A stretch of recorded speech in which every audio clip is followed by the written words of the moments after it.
Increasingly now, mobile phone companies want to put up communication masts, telephone masts, call them what you will.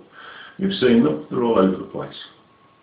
If they want to put them on private ground, for example in a farmer's field, on an industrial estate, on the side or top of a tall building in town, something like that, they have to pay rent.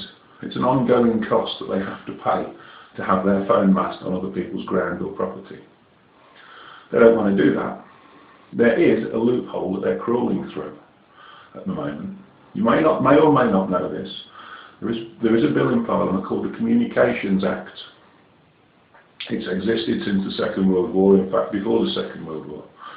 All that it's about, quite simply, is so that the government, when they wish to, can install communications in time of emergency absolutely anywhere that they want to put them, without having to resort to local planning laws or paying any costs.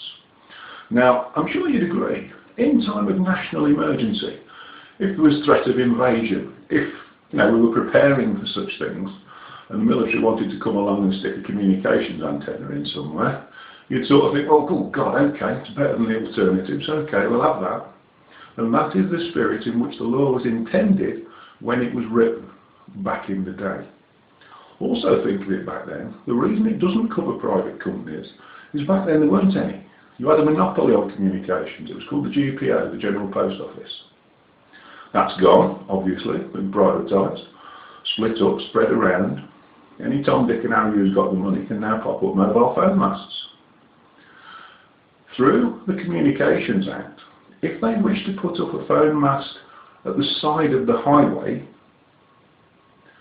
if they can get the planning permission through, or if they can get it done in 56 days without any objections going in, they can legally do that at no charge.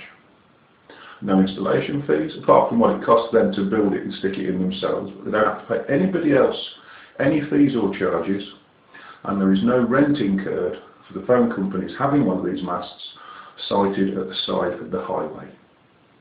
So if you live in an area like I do, where every planning meeting, every single one, sees at least one, usually two or three, of these applications for phone masts at the side of the highway, that's the reason why.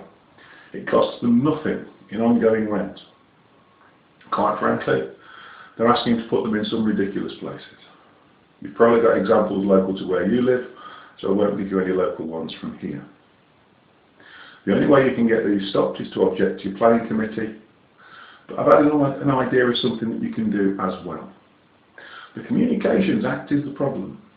At the time it was brought in, this situation wasn't envisioned, not by anybody. Nobody saw this coming. This is years before computers, this is before mobile phones, before any of this technology.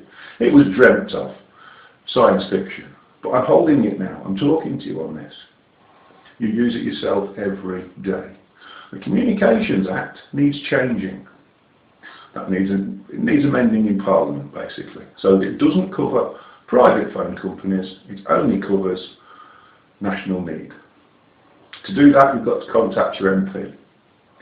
Our MP, Marcus Jones, yeah, okay. He contacts the press, he contacts different people about these masts, saying he's so against them. Your MP probably does the same. They're also very much against these masts. Well, that's a bottom-up solution. They're telling people, tell your planning committees that you don't want these masts. These people are your MPs. Write to your MPs and tell them you actually want a top-down solution.